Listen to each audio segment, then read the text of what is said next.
ஜீரஃப் audio நாவல்ஸின் தீராத காதல் நீ. அத்தியாயம் 29. சர்வா, மேகா, நான் உங்ககிட்ட பேசணுமே. வசுந்தரா அவர்களின் அறைக்கே வந்துவிட, என்னம்மா பெர்மிஷன்லாம் கேட்டுக்கிட்டு சொல்லுங்கம்மா என்றான் சர்வா. உங்களுக்கு கல்யாணமான விஷயத்த பத்தி வெளியுலகத்துக்கு தெரியாது, இனியும் மறைக்கிறது சரியில்லைன்னு தோணுது. இந்த பிரஸ்காரங்களுக்கு தெரிஞ்சதுன்னா அவங்க இஷ்டத்துக்கு ஏதேதோ அவதூறுப்படுத்தி செய்தியில போட்டு விட்டுடுவாங்க. அதனால நாம ரிசப்ஷன் மாதிரி வச்சு உங்க கல்யாண செய்தியை தெரியப்படுத்தலாம்னு நினைக்கிறேன். நீங்க என்ன சொல்றீங்க என்றார் வசுந்தரா. அவனுக்கு இதில் பெரிதாக உடன்பாடில்லை என்றாலும் தன் தாயின் வார்த்தையை மீற விரும்பவில்லை. அதனால் அப்படியே பண்ணிடலாமா என்றான் சம்மதமாக. இப்போது வசுந்தராவின் பார்வை மௌனமாய் நின்ற மேகாவிடம் படிய, எனக்கும் சம்மதாத்த என்றாள் மேகா. ஹை, அப்போ ஜாலியா இருக்க போகுது.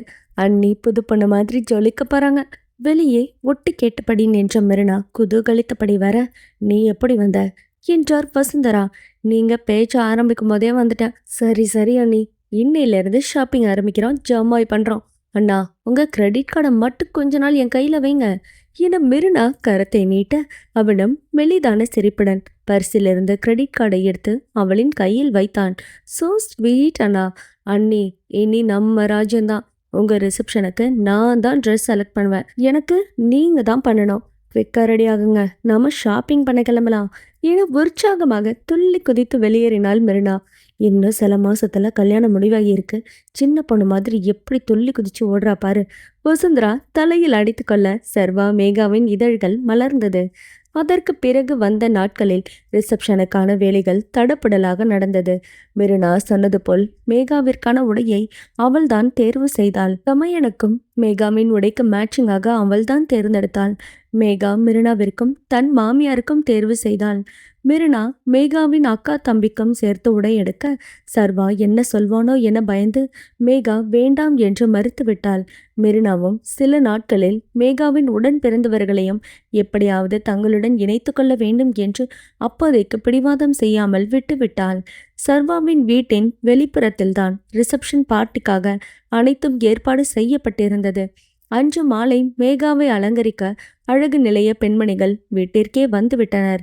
மிருனா பார்ட்டிவியர் மேக்சி உடையை தேர்ந்தெடுக்க மேகாவோ தனக்கு புடவைதான் வேண்டும் என்று உறுதியாக நின்றுவிட்டாள். அதனால் மிருனா அவளுக்காக மிகுந்த வேலைப்பாடுகள் கொண்ட ஃபேன்சி புடவையை தேர்ந்தெடுத்தாள். அடர் நீல நிற புடவை அவளின் கலருக்கு அத்தனை பொருத்தமாக இருந்தது. அழகு நிலைய பெண்களின் கைவண்ணத்தில் தேவலோகத்து மங்கையாகவே மாறி போயிருந்தாள் மேகா. வசுந்தரா தன் மருமகளுக்கு திருஷ்டி கழிக்க மிருனாதான் நொடிக்கு ஒருமுறை மேகாவை முகம் சிவக்க வைத்து கொண்டே இருந்தாள். மிருனாவின் அறையில்தான் மேகாவிற்கு மேக்கப் சமாச்சாரங்கள் அனைத்தும் நடைபெற்றது. சர்வாவும் அதே அடர் நீல நிற ஷர்வானியில் அலைப்பாயும் கேசத்தை ஜெல் வைத்து அடக்கி தனக்கே உரிய கம்பீரத்துடன் மாடியிலிருந்து இறங்கி வந்தான். மிருனா தமையனை மட்டும் விட்டு வைத்து விடுவாளா? தன் பேச்சு திறமையால் அவனின் முகத்தையும் சிவக்க வைத்த பிறகே ஓய்ந்தாள். வசுந்தரா மருமகளை அழைத்து வர சர்வாதான் ஒரு நிமிடம் சிலையாகி போனான். சாதாரண ஒப்பனைகளுடன் தான் அவளை இதுவரை பார்த்திருக்கிறான்.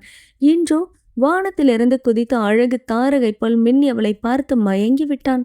தன் மனைவி அழகு என்று தெரியும், ஆனால் இத்தனை அழகா என்று இன்றுதான் அவனுக்கே தெரிய வந்தது. அண்ணா, ஜொல்லு விட்டது போதும், இங்கே சின்ன பிள்ளை ஒருத்தி இருக்க, அது ஞாபகம் இருக்கட்டும் என அவன் தோளில் இடித்து அவனை இயல்பு நிலைக்கு கொண்டு வர அவளது மண்டையில் கொட்டியவன், வர வர உனக்கு வாய் அதிகமாயிடுச்சு, போய் வேலை ஏதாவது இருந்தா பாரு என்று பொய்யாக அதட்டினான் சர்வா. இன்னைக்கு என்னோட வேலையை உங்க 2 பேரையும் வச்சு செய்யறது தான். சரி, வாங்க வாங்க, எல்லாரும் வெயிட் பண்றாங்க என அவள் முன்னேறி சென்று விட வசுந்தராவும் தன் மகளை பின்தொடர்ந்து சென்றார். மேகாவும் சர்வாவும் மட்டும் தனித்து விடப்பட தன்னை விழுங்கும் பார்வையுடன் பார்க்கும் கணவனின் பார்வையில் வெட்கத்துடன் தலை தாழ்த்தி கொண்டவளின் கரத்தை பற்றியவன், யூ லுக் கார்ஜியஸ் வது, நிஜமா நான் உன் அழகுல மயங்கிட்டேன் என்றவனின் கிரக்கமான வார்த்தைகள் அவள் முகத்தை மேலும் சிவக்க வைத்து வெட்க புன்னகையை வெளிக்கொண்டு வந்தது. அவளது இந்த செயல் அவனின் உணர்ச்சிகளை வெளிக்கொண்டு வர அவளது தோள்களை பற்றி அவளை நெருங்க போன நேரம், சார் டைம் ஆச்சு, எங்க என்ன பண்றீங்க என்றபடி வந்து நின்றான் அசோக். வர அசோக் என்றவன் ஒரு பெருமூச்சுடன் அவள் கரத்தை பற்றி கொண்டு பாட்டி நடக்கும் இடத்திற்கு வந்தான்.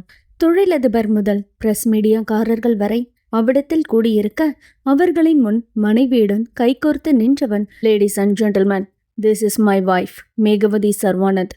கிட்டத்தட்ட 3 வீக்ஸ் முன்னாடியே எங்களுக்கு மேரேஜ் முடிஞ்சிருச்சு. எங்களோடது லவ் மேரேஜ். ஸோ நாங்கள் டிலே பண்ண விரும்பாமல் மேரேஜ் பண்ணிக்கிட்டோம். இப்போ அதை அஃபிஷியலாக அனௌன்ஸ் பண்ணதான் இந்த பார்ட்டி. உங்களுக்கு பல கேள்விகள் எழலாம், இதை ஏன் இவ்வளவு லேட்டாக இன்ஃபார்ம் பண்ணுறீங்கன்னு. அது என்னோட பர்சனல். அண்ட் இவங்க என் மாம். இது என் ஒன்லி ஒன் ஸ்வீட் சிஸ்டர்.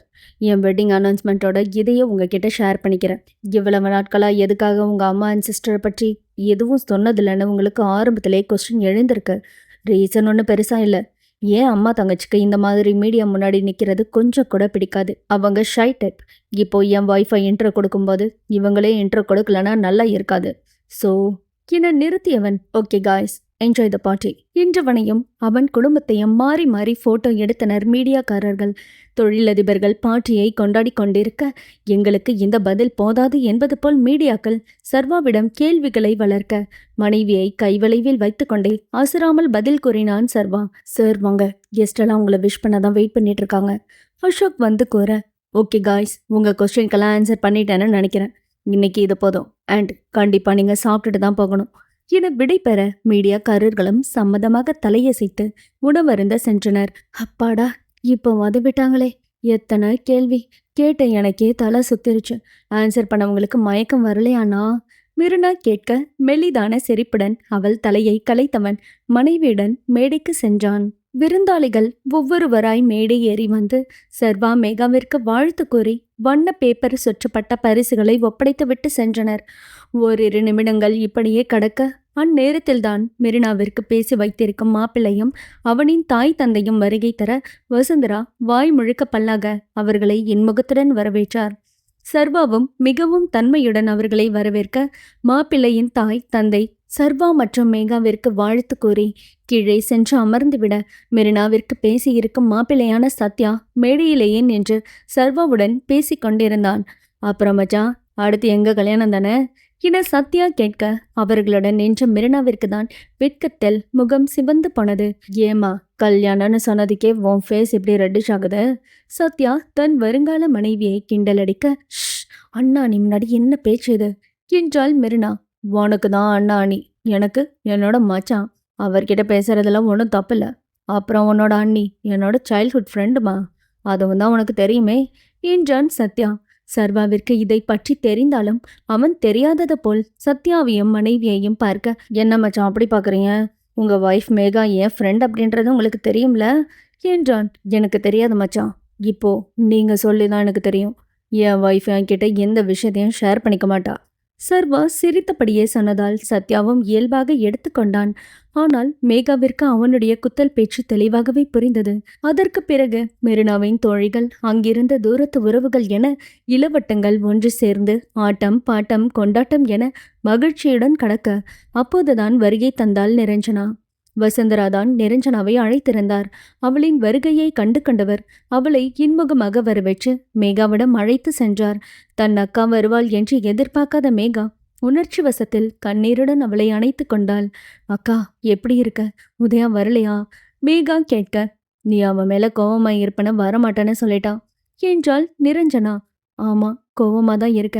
அவனை நான் மன்னிக்கவே மாட்டேன் என்றாள் மேகா தம்பி செயலை எண்ணி. சரி விடு, இன்னைக்கு நீ சந்தோஷமா இருக்க வேண்டிய நாள். எல்லாம் கேள்விப்பட்டேன். உன்னை இப்படி பார்க்கும்போது மனசுக்கு ரொம்ப சந்தோஷமாவும் நிம்மதியாகவும் இருக்கு என்றாள் நிரஞ்சனா. நீ எப்படி காயுங்க? மேகா கேட்க, உன் அத்தை தான் நம்ம வீட்டுக்கு வந்து என்னை இன்வைட் பண்ணாங்க. விஷயம் அனைத்தையும் சொன்னாங்க. அவங்க கிட்ட பேசின பிறகுதான் உன் வாழ்க்கை நல்ல வழியில தான் அமைஞ்சிருக்கு அப்படின்னு நிம்மதியானது. அவங்க ஒருத்தங்க போதும். இனி உன்னை பத்தி எனக்கு கவலை இல்லை என நிரஞ்சனா கூறிக்கொண்டிருக்க அங்கு வந்த மிருனா, ஹே, ஹாப்பியா இருக்க டைம்ல என்ன வாட்டர் ஃபால்ஸை திறந்து விட்டுக்கிட்டு வாங்க வாங்க என நிரஞ்சனாவையும் சேர்த்தே அழைத்துச் சென்றாள். அன்றைய நாள் அனைவர் மனதிலும் சந்தோஷம் மட்டுமே பூத்து குலுங்கியது. அத்தியாயம் 30. விருந்தாளிகள் அனைவரும் உணவருந்தி விட்டு புறப்பட்டதும் வீட்டில் மற்றவர்களும் ஒன்றாகவே அமர்ந்து உணவருந்தினர். அனைவர் முகத்திலும் சோர்வு தெரிய பெரிதாக எதுவும் பேசிக்கொள்ளாமல் இரவு வணக்கத்துடன் தத்தம் அறையில் தஞ்சம் அடைந்து கொண்டனர். சர்வா தன்னறையில் பாட்டி உடையிலிருந்து மாற்று உடைக்கு மாறி வந்த நேரம் அவனது போன் ஒலிக்கவே அதை எடுத்துக்கொண்டு பால்கனி சென்று விட்டான். அந்த நேரம்தான் மேகா அறையினுள் நுழைந்தாள். சர்வா போன் பேசி கொண்டிருப்பதை கண்ட மேகா அவனை எதுவும் தொந்தரவு செய்யாமல் தான் பாட்டிக்கு அணிந்திருந்த நகைகளை நிலை கண்ணாடியின் முன்பு அமர்ந்து கழட்டி கொண்டிருந்தாள். போன் பேசி முடித்தவன் அறைக்கு நுழையவே மிகவும் சிரமத்துடன் நகைகளை கழட்டி கொண்டிருந்த மணியாளின் அருகில் வந்து அவனை அவளுக்கு ஒவ்வொன்றையும் கழட்டி விட்டான். மேகாவிற்கு அவனுடைய இந்த செயல் பிடித்திருக்கவே அவனையே காதலுடன் பார்த்தாள். சர்வா மேகாவை பல முறை வார்த்தைகளால் காயப்படுத்தி இருக்கிறான் தான். அவளை காயப்படுத்தினாலும் இதுபோல் ஒவ்வொரு செயலிலும் அவளை கவர்வதிலும் தவறியதில்லை. மேகாவிற்கு அவன் தன் மீது வைத்திருக்கும் அன்பை பற்றியும் நேசத்தை பற்றியும் தெரியும். அதனால்தானோ என்னவோ அவன் என்ன திட்டினாலும் பேசினாலும் அவன் மீது கோபம் கொள்ள மனம் ஏற்க மாட்டேன் என்கிறது. கழுத்து காது முடிந்து அவன் கையிலிருந்த வளையல்களை கழட்டி கொண்டிருக்க தொண்டையை செருமிய மேகா அது சத்யா என அவள் இழக்க, எனக்கு தெரியும் என்றான் ஒரே வார்த்தையில். எப்படி என்பது போல் அவள் பார்க்க, இப்போதான் 2-3 டேஸ்க்கு முன்னாடி தெரியும். சத்யா உன்னோட சைல்ட்ஹுட் ஃப்ரெண்ட். உனக்கு 8 வயசு இருக்கும்போது உன் பக்கத்து வீட்டுக்கு புதுசாக கூடி வந்தவங்க தான் சத்யா ஃபேமிலி. பக்கத்து வீடு அப்படிங்கிறதுனால நீ சத்யாவும் பழகின சில நாட்களிலேயே நல்ல நண்பர்களாக ஆகியிருக்கீங்க. சத்யாவுக்கு உன்னை விட வயசு ஜாஸ்தி அப்படின்னாலும் வயசு வித்தியாசம் பார்க்காம தான் பழகியிருக்கீங்க. இப்போ 4 வருஷத்துக்கு முன்னாடி தான் சத்யா ஃபேமிலி வாடகை வீட்டை காலி பண்ணிட்டு சொந்தமாக வீடு கட்டி குடியேறி இருக்காங்க. அதனால நீயும் சத்யாவும் மீட் பண்ண சான்ஸ் கிடைக்காம போயிடுச்சு. நீ மிரனா கூட இருந்த டைம்ல தான் சத்யா உன்னை தற்செயலாக பார்த்துருக்காரு, பேசியிருக்காரு. நீ உன்னை பற்றி ஷேர் பண்ணியிருக்க, அவரை பற்றி ஷேர் பண்ணியிருக்காரு. அதில் தான் மெரினாவை தான் அவர் மேரேஜ் பண்ணிக்க போகிறாரு அப்படின்ற விஷயம் உனக்கு தெரிய வந்திருக்கு. ஃப்ரெண்ட்ஸாக இருந்த நீங்கள் ரிலேட்டிவாகவும் ஆன சந்தோஷத்தை கொண்டாடி இருக்கீங்க. அப்போதான் சத்யா மெரினா கிட்ட பேசணும்னு சொல்லியிருக்காரு. நீயும் அவருக்கு ஹெல்ப் பண்ணியிருக்க. அன்னைக்கு ஒரு தடவை மெரினாவை மீட் பண்ண போகிற ஹாப்பியில் தான் சத்யா நேரங்காலம் பார்க்காம உனக்கு ஃபோன் பண்ணியிருக்காரு. எனக்கு இந்த விஷயம் தெரிஞ்சால் கோவப்படுவேணும்னு என்கிட்ட இப்போதைக்கு சொல்ல வேண்டான்னு ரெக்வஸ்ட் பண்ணியிருக்காரு. அதனால நீயும் சொல்லாமல் மறைச்சிருக்க என்று கூறிக்கொண்டு போனவனை வியப்பாக பார்த்தாள் மேகா. அவளை கண்டு கொள்ளாத சர்வா, டயர்டா இருக்கு என்று சொல்லிவிட்டு தன்னிடத்திற்கு சென்று படுத்துக்கொள்ளவே, சத்து ரொம்ப ரெக்வஸ்ட் பண்ணதால தான் உங்ககிட்ட சொல்லாம மறைச்சேன். உங்களுக்கு இதனால என் மேல வருத்தம்னு எனக்கு தெரியும். ஐ ப்ராமிஸ் இனி எதையும் உங்ககிட்ட மறைக்க மாட்டேன் அவள் சொல்ல, குட் நைட் என்பதோடு முடித்துக்கொண்டு கண்களை மூடிக்கொண்டான் சர்வா. மேகாவிற்கு தான் மறைத்திருக்க கூடாதோ என்று உறுத்தல் ஏற்பட்டது. தான் செய்த துரோகத்தால் அவருக்கு சில நேரம் கோபம் வந்தாலும் பல நேரம் நல்ல கணவனாகத்தான் நடந்து கொள்கிறார். எந்த ஒரு கணவனும் தன் மனைவி தன்னிடம் எதையும் மறைக்க கூடாது, எல்லா விஷயத்தையும் ஃப்ரீயா ஷேர் பண்ணிக்கணும்னு தான் நினைப்பாங்க. இந்த விஷயத்திலையும் நான் பண்ணது தப்பு தான். இனி அவர் மனசு கோணாத அளவுக்கு, அவர் கோவப்படாத அளவுக்கு நடந்துக்கணும் என்ற முடிவுடன் இரவு உடைக்கு மாறி அவன் அருகில் படுத்தவள் சோர்வில் சில நிமிடங்களில் உறங்கி போனாள். அவள் உறங்கியதும் இத்தனை நேரம் உறங்காமல் கண்களை மூடி படுத்திருந்த சர்வா அவளை தன் பக்கம் இழுத்து அவளை தன் கைவளைவில் வைத்து அணைத்தபடி உறங்கி போனான். அடுத்த 2 நாட்கள் சர்வா மேகாவிற்கு இடையில் எந்தவித சண்டை சச்சரவுகள் வராமல் சந்தோஷமாக சென்றது. சர்வாவிற்கு தன் மீதுள்ள கோபம் முற்றிலுமாய் குறைந்து விட்டதா என்று யோசிக்க கூட பயந்தாள் மேகா. எங்கே தான் அதை பற்றி யோசித்து சந்தோஷம் கொண்டால் தன் ஒவ்வொரு சந்தோஷத்தினாலேயே சர்வாவின் கோபம் வெளிப்பட்டு விடுமோ என்று பயம் அவளுக்கு. அதனால் அதை பற்றி பெரிதாய் யோசிக்கவில்லை. அன்று சர்வா அலுவலகம் சென்றுவிட, மெரினா கல்லூரி புறப்பட்டுவிட, வசுந்தரா மேகா இருவரும் அமர்ந்து பேச்சுவார்த்தை நடத்தி கொண்டிருந்தனர். தோழிகளைப் போல் அமர்ந்து உரையாடிடும் மாமியார் மருமகளை பார்த்து பாஸ்கருக்கு அத்தனை மகிழ்ச்சியாக இருந்தது. இந்தாங்கம்மா, 2 பேரும் ஜில்லுன்னு இந்த சர்பத்தை சாப்பிட்டுக்கிட்டு பேச்ச தொடருங்க என்றபடி பாஸ்கர் இருவருக்கும் சர்பத்தை கொடுக்க இருவரும் மறுக்காமல் வாங்கி கொண்டனர். ஏன் பாஸ்கர், ஒரே வேலை பண்ணிக்கிட்டு தான் இருப்பியா? அது சரி, உனக்கு என்ன வயசாகுது? இந்த கல்யாணம், மனைவி, குழந்தை குட்டிகளை எல்லாம் எப்போதான் பார்க்குறதா உத்தேசம் என்றார் வசுந்தரா. ஆட போங்கம்மா, என்னை எந்த பொண்ணு கட்டிக்கும்? சார் புண்ணியத்தில் தான் இந்த வீட்டில் மனுஷனாக இருக்கேன். இல்லைனா எந்த போலீஸ் ஸ்டேஷனில் கம்பி எண்ணிக்கிட்டு இருப்பனோ தெரியல. என் மூஞ்சியை பார்த்தீங்களாமா? இந்த மூஞ்சியை பார்த்தாலே பொண்ணுங்க பயந்து ஓடிடுங்க என்றான் விரக்தியான புன்னகையில். ஏண்டா இப்படி பேசுகிற மேகம்மா? இனி நமக்கு இந்த பாஸ்கர் பையனுக்கு ஒரு பொண்ணை பார்த்து கட்டி வைக்கிறது தான் வேலை என வசுந்தரா மருமகளிடம் சொல்ல, சிறப்பாக செஞ்சிடலாத்த, பாஸ்கர் அண்ணாக்கு ஏற்ற பண்ண நாமளே பார்ப்போம் மேகா சொல்ல, போங்கம்மா விளையாட்டு பண்ணாம என சொல்லிவிட்டு நகர்ந்து விட்டான் பாஸ்கர். என்னது விளையாட்டு பண்றோமா? ஏமா என்னை பார்த்தா அப்படியா தெரியுது? வசுந்தரா கேட்க, அவர் ஏதோ விரக்தியில சொல்லிட்டு போறாரு. அப்புறம் எனக்கு பாஸ்கரன விஷயத்துல ஒரு உறுத்தல் இருக்கு மேகா சொல்லவே, என்னடா விஷயம் என்றார் வசுந்தரா. அன்னைக்கு ஒரு தடவை அண்ணா கூட மார்க்கெட்ல சாமான்கள் வாங்க மார்க்கெட் போயிருந்தேன். அப்போ நான் தனியா அவர் தனியா தான் சாமான்களை வாங்கிட்டு இருந்தோம். அப்ப நான் திங்ஸ் வாங்கிட்டு அண்ணாவை தேடி போனபோது ஒரு பொண்ணு அவர்கிட்ட அழுதுட்டே பேசிக்கிட்டு இருந்தாங்க. எனக்கு தெரிஞ்சு அந்த மார்க்கெட்ல காய்கறி விற்கிற பொண்ணா தான் அவங்க இருக்கணும். அவங்க ஏதோ கெஞ்சி கெஞ்சி பேச அண்ணா அவாய்ட் பண்ண மாதிரி தோணுச்சு. என்ன பார்த்ததும் அந்த பொண்ணுகிட்ட இருந்து தள்ளி வந்துட்டாங்க. என்ன விஷயம்னா அந்த பொண்ணு ஏன் அழுறாங்கன்னு கேட்டதுக்கு ஒண்ணுமில்லம்மான்னு மழுப்பிட்டாரு. ஏதோ இருக்குன்னு எனக்கு தோணுது அத்தை. உங்களுக்கு எப்படி தோணுது? மேகா யோசனையாய் கேட்க எனக்கும் அப்படிதான் தோணுது. அந்த பொண்ணு மார்க்கெட்ல தானே காய்கறி விற்கிறான்னு சொல்றேன். நம்ம நாளைக்கு அந்த பொண்ணை சந்திச்சு என்ன ஏதுன்னு விசாரிக்கலாம் என்று வசுந்தராவிற்கு மேகாவும் சம்மதம் கூறினாள். அப்புறம் அத்தை, மாமாவை பத்தி ஏதாச்சும் சொல்லுங்களேன். மாமாவோட குணம் எப்படி? போட்டோல பார்த்திருக்கேன். அப்படியே நந்து மாதிரி தான் இருந்தாரு. குணம் கூட அப்படிதானா? பல நாள் தெரிந்து கொள்ள வேண்டும் என்று ஆர்வமாக இருந்ததை இன்று கேட்டாள் மேகா. அப்பா மக 2 பேரோட முகஜாடையும் ஒண்ணுதான். ஆனா குணத்துல என் பையன் அப்படியே என்ன மாதிரி. அவங்க அப்பா சாதுவான மனுஷன். சட்டனெல்லாம் கோபம் வந்துடாது. சர்வாக்கு அவங்க அப்பான்னா ரொம்ப பிடிக்கும். 2 பேரும் அப்பா பையன் அப்படிங்கிறத விட நண்பர்களை போலதான் பழகுவாங்க. சர்வாக்கு என்ன மாதிரி பொய் சொன்னாலோ ஏதாச்சும் ஒரு விஷயத்த மறைச்சாலோ கொஞ்சம் கூட பிடிக்காது. அவங்க அப்பா ஒரு முறை ஏதோ பொய் சொல்லி மாட்டிக்கிட்டாரு. அதுக்காக 1 வருஷம் கிட்ட அவர்கிட்ட பேசாம இருந்தானா பாத்துக்கயேன் என வசுந்தரா சொல்ல, தன் அப்பாவிடமே 1 வருஷம் பேசாமல் இருந்தவர் என்ன மன்னிக்கணும்னு எதிர்பார்க்கறது மட்டும் நியாயம் இல்லையே என்று நினைத்து கொண்டாள் மேகா. சர்வாக்கு கோவம்லாம் சட்டுன்னு வராதுதான். ஆனா பொய், ஏமாற்றம் இததான் ஏத்துக்க மாட்டான். இந்த விஷயத்தால தான் அவனுக்கு கோபம் வரும். சின்ன வயசுல இருந்தே அப்படியே வளர்ந்துட்டான். அவங்க அப்பா உடல்நிலை குறைவால தவறிட்டாங்க. அவன் காலேஜில் சேர்ந்த முதல் வருடமே இந்த சம்பவம் நடந்தது. சர்வா ரொம்ப துவண்டு போயிட்டான்.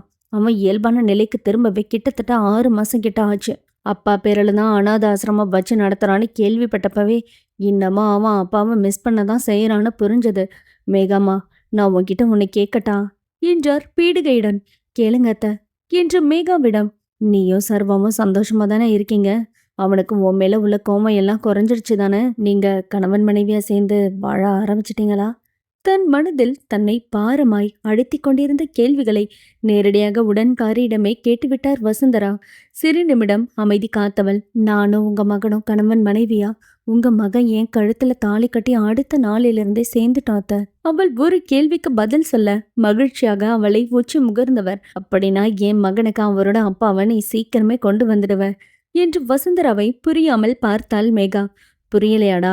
உங்களுக்கு பிறக்க போற குழந்தை ஏன் புருஷனோட மறுஜென்மமா இருக்கக்கூடாது என வசுந்தரா உரைத்த போதுதான் அவளுக்கு இதை பற்றியே புரிய வந்தது.